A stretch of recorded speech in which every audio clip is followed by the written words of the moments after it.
Average score 135 గానే చెప్తున్నారు.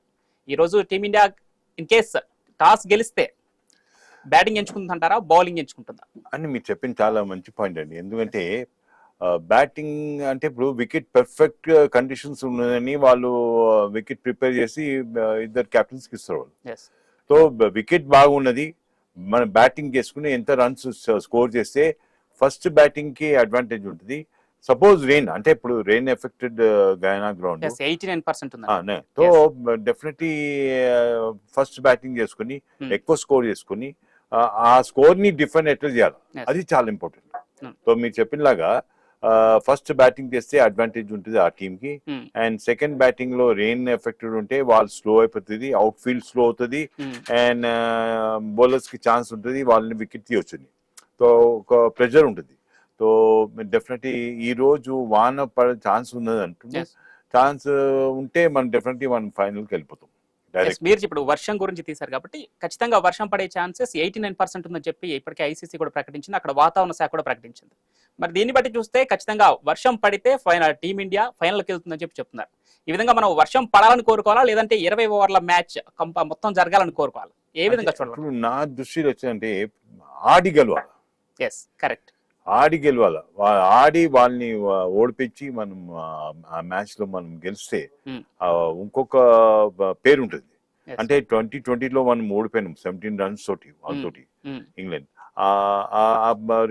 అంటే మనం పెర్ఫార్మ్ చేసి మనం వాళ్ళని ఓడిపిస్తే ఏమవుతుంది, ఒక సాటిస్ఫాక్షన్ ఉంటుంది. రెయిన్ ఎఫెక్టెడ్ లో మనం ఫైనల్స్ కి ఎట్లా పోదాం, బట్ రెయిన్ ఎఫెక్ట్ అవ్వకుండా మ్యాచ్ అవ్వాలా. ఎందుకంటే crores of people are watching this game. This game is చాలా important all over the world. So అట్లాంటి సిచ్యువేషన్ లో definitely we have to play well and perform well and win this match అని ఒక పట్టుదల ఉంటుంది రోహిత్ శర్మకి. Rohit Sharma is a wonderful batsman and is a good captain also.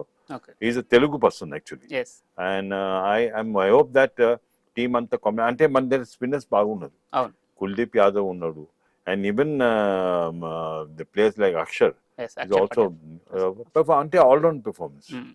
So ఇట్లా ఏమవుతుంది, Bumrah bowling కి హార్దిక్ పాండ్యా సపోర్టు, ఇట్లాంటి సపోర్ట్ చేసినప్పుడు ఏమవుతుందంటే, and Bumrah is a wonderful bowler. So ఈ రోజు ఎవరు బాగా పెర్ఫార్మ్ చేస్తారో ఈ రోజు తెలిసిపోతుంది ఫైనల్స్. రైట్గా చూసుకుంటే వర్షం పడితే ఒక 10 ఓవర్ల మ్యాచ్ ఆడితే గానీ ఫలితం తేలినట్టు తెలుస్తుంది. ఒకవేళ వర్షం పడి మ్యాచ్ క్యాన్సిల్ అయితే ఇండియా నేరుగా ఫైనల్కి వెళ్తుంది, అది వేరే విషయం. కానీ వర్షం పడి ఆగితే తర్వాత మ్యాచ్ కంటిన్యూ అయ్యే పరిస్థితి వస్తాయి. బౌలర్లకు స్పిన్నర్లకు అనుకూలమా, పేస్ బౌలర్లకు అనుకూలంగా ఉంటుంది? స్పిన్నర్స్ కి. ఎందుకంటే స్పిన్ ఏమవుతుందంటే ఆ వెట్ వికెట్ ట్రాక్ లో స్పిన్ ఒకసారి ఎక్కువ అవుతుంది, లేదా లో అవుతుంది. సో స్పిన్ ఆడాలని చాలా కష్టము. బట్ ఇట్లాంటి వికెట్ పైన కూడా బూమ్రా లాంటి bowler even rain affected wicket ఉంటే కూడా ఆయన బౌలింగ్ ఆయన చేంజ్ చేసుకుని అంత స్పీడ్ గా వేయకుండా స్లో బాల్స్ వేసి ఆయన వికెట్ తీసు. అట్లాంటి ఒక మంచి పెర్ఫార్మెన్స్ చూడొచ్చు బూమ్రా చోటి. Bumrah is the main bowler for us. So ఆయన వికెట్ టేకింగ్ బౌలర్. అండ్ అట్లాంటి బౌలర్ పైన డిపెండ్.